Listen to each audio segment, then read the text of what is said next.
feeling stuck lately? Like you're ready for a new chapter, but you're not quite sure where to begin. Sometimes a book can be the perfect place to start. Not because books magically solve our problems, but because the right story or idea can help us see our lives differently. So, in today's video, I am sharing 8 books for women who need a fresh start. Some are fiction, some are non-fiction, but each one offers a different kind of beginning. Whether you're looking to rediscover your creativity, rethink your future, create a more meaningful daily life, or simply remember who you are beneath all the responsibilities. So make yourself a cup of tea, get comfortable, and let's find your next fresh start. Hi, I'm Melanie Steele, and this channel is for women who are writing their next chapter, whether that's a book,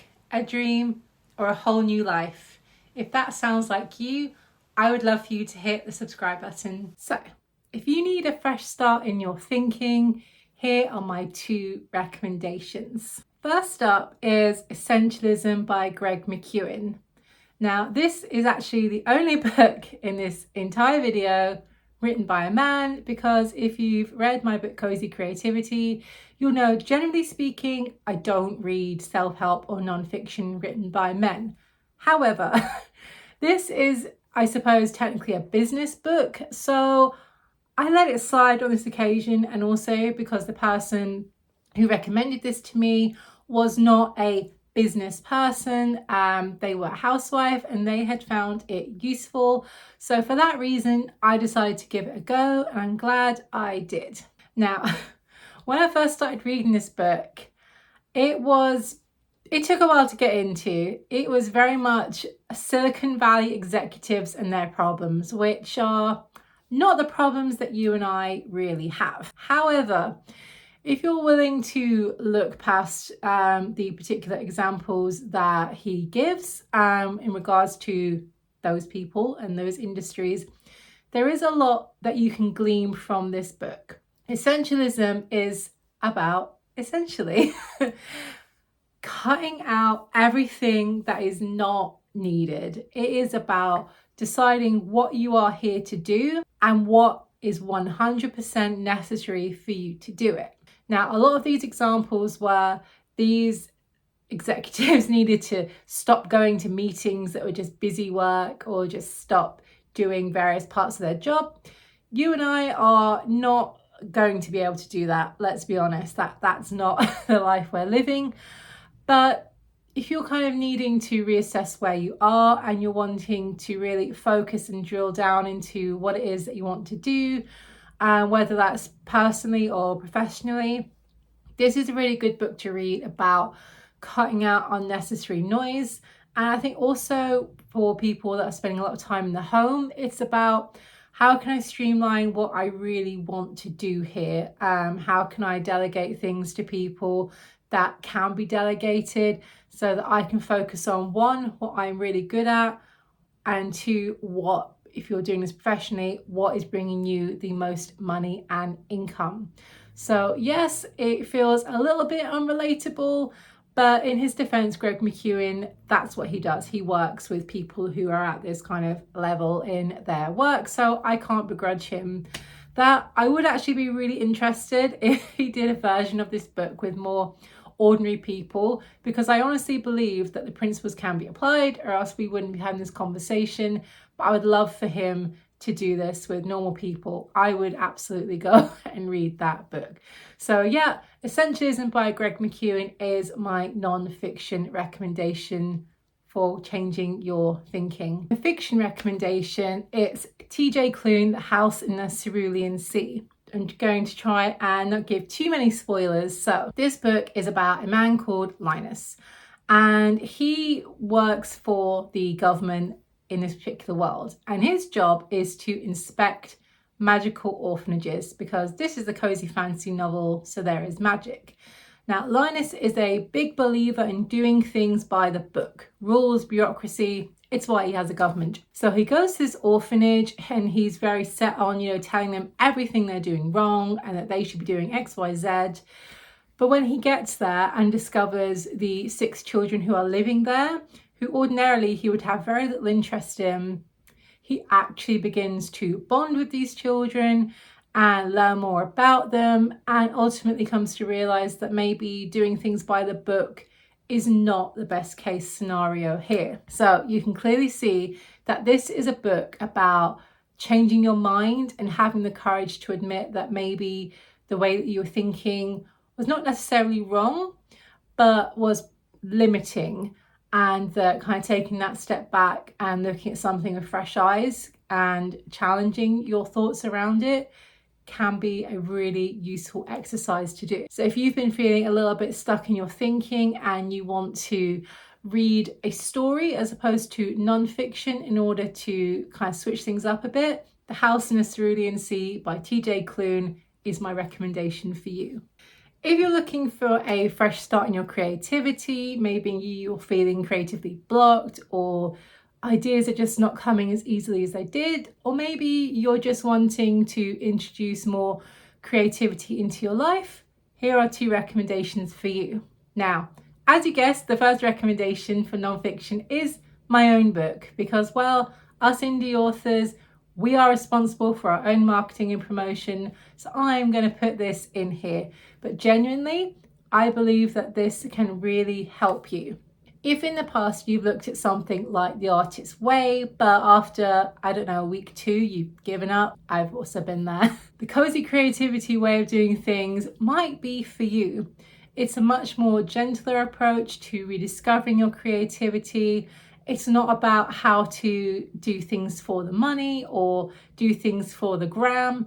It is about creating for the sole pleasure of doing it for yourself. Even if it's creating things that are not super great to begin with, having the kind of courage to keep going and to keep trying new things, and just not feeling a need to perform your creativity, which I think gets to all of us at some point, even people like myself who do kind of perform our creativity because we write books for publication, we film videos to share our ideas. Cozy creativity is a way of addressing your creativity and getting to a place where you feel like it's a part of your life again, and that you can try different things and it's okay if they're not super great, and that you don't need to perfect them. So if you are looking for a kind of gentle introduction, cozy creativity is for you. Now, if nonfiction isn't your jam in this respect, the book I'm going to recommend might get a few raised eyebrows, but bear with me. It is Addie LaRue by V.E. Schwab. Now, the reason I'm recommending this book is because you might get a tiny bit of an existential crisis reading this, but my goodness, it is going to get you thinking about everything. Everything that you thought you knew and everything that you thought was a possibility. This book challenges so much. Again, going to keep this minimal spoilers, but this book is about a character called Addie LaRue, who is basically from 16th century France. And she is trying to escape her arranged marriage because she's not into that. She's a modern girl, okay? This is a few centuries ago, obviously, but she is a modern girl. She does not want to get married for the sake of getting married. But what she finds is that in order to escape this prearranged marriage, she has to make a bargain. And of course, when we make a bargain in a book, we don't read the T's and C's. And one of the major pitfalls of this bargain is, 1, she's going to live forever, which depends how you look at it. Could be a good thing or a bad thing. Personally, I think it's a dreadful thing. But 2, not only is she going to live forever and be young and beautiful, it's not going to go how she thinks it is. I'm going to stop there because if I tell you any more, I'm going to give away far too much of the story, and that is the point that is going to make you think. So, Addie LaRue, if you are looking for a fictional way to explore your creativity and you're ready to think about life and everything in a whole new way. If you're looking for a fresh start in your kind of ordinary daily life, I've got two great books that will help you do just that. First up in the non-fiction category is Simple Abundance. I have a super old copy of this book from, I think, either the late 80s or early 90s. And I keep it downstairs. It's kind of like a devotional, but it is not religious. So it's not a Christian devotion or anything like that. But it has daily readings, which kind of makes it like a devotional, but it's not. The daily readings are much more kind of loosely spiritual, I would say. And each time you read it, I feel like there's something to be gleaned from it about kind of living an abundant life and romanticizing ordinary moments. It is still being printed to this day, which tells you how popular this book is. So if you like the idea of kind of waking up and maybe just having something to read that is going to give you, a kind of framework for your day, or just, a little question to think about. If you like that kind of very gentle guidance in your life, Simple Abundance is for you. And there are so many used copies that you can get online, so you don't need to buy a shiny new copy. It is a very thick book, as you can imagine, a page a day, actually more than that in a lot of cases. It is excessive. It's over 500 pages. It's a chunky book. So if you don't want to buy it new because it might be a bit expensive, lots of used copies online, highly recommend. If you're looking for a fictional take because the idea of reading something every day is just not quite for you, I'm going to recommend The Spell Shop by Sarah Beth Durst. So The Spell Shop is the story of Keela and her sentient plant friend Kaz. I mean, that in and of itself is a great reason to buy this book. At the beginning, they are having to escape a very bad situation and they need somewhere to go and hide pronto. The only place that Keela can think to go is her childhood home, but she hasn't been there in a long time because reasons I will not share here. So she goes to this island and she needs to kind of assume a whole new identity. She'd previously been a librarian, but that's not really an option on this island. So she's going to have to rethink her choices. She ends up having to set up a home within her old childhood home, which is thankfully still there. So she has to go through kind of decorating it, setting it up, deciding how she's going to live, what kind of work she's going to do now that she has just left her old job. Basically, it's kind of like a day-by-day storytelling of things unraveling, of starting over. It's very gentle. It is, of course, a cozy fantasy. But if you're just looking for a kind of inspiration about starting over that isn't super dramatic and it's just lots of little steps coming together to form a whole new life, The Spell Shop is the book for you. If you're looking for a fresh start that is very inspirational, I'm going to suggest The Long Way to a Small Angry Planet by Becky Chambers. Some have described this as a cozy fantasy, and it definitely has those vibes, but it is also set in space. So not everyone agrees that's the genre it is, but you will get to make up your own mind if you decide to pick it up.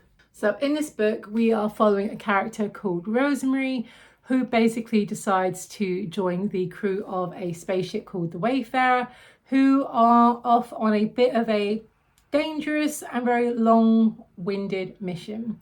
Now, Rosemary is trying to escape a bit of a troubled past, but she's not really 100% sure about what she has signed up for. She just needs to get going and do something. Over the course of the book, what's really interesting is how much she bonds with the crew. She starts off as being very much in her own shell, a bit closed off, very much, I'm here to do a job and absolutely nothing else. But over time, kind of learning to live with different species, different personalities, she starts to have a change of heart about things in general, and she kind of learns that maybe being so kind of closed off is not always the best way to go.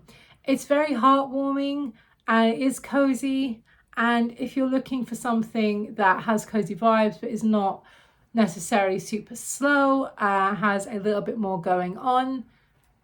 Long Way to a Small Angry Planet is definitely a book that you should check out. I'm going to throw in a bonus book here, and this is one specifically for my fellow authors. This is not a craft book, but this is an inspirational one. So if you're looking for a fresh start with your writing, I highly recommend going and getting a copy of The Happy Writer by Marissa Meyer. This book is only available in paperback. I don't know why, but it is. I'll be honest with you, it was not the cheapest paperback to buy. I think maybe if you're in the States it is less so, but here either it had a very limited print run or it was just imported. I don't know, but it's not super cheap. Moving on. So this isn't a craft book per se. It's divided into several sections. The first section is very much kind of inspirational, and each kind of page is a different topic. So you can just kind of, you know, read them out of order, whatever one you think is going to help you that day.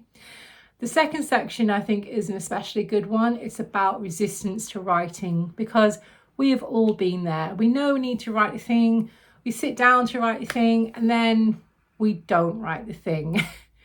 Such a good section about why that is, kind of what's going on in your brain, and more importantly, steps you can take to overcome it.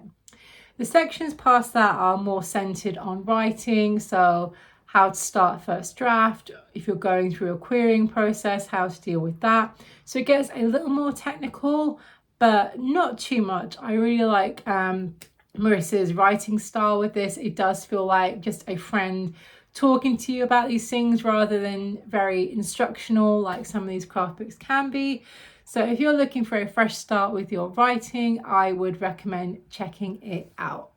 So those are my recommendations for all the kinds of different fresh start that you could be looking for in your life, whether that's a fresh start with your thinking, a fresh start with your creativity, a fresh start with your daily life or your writing.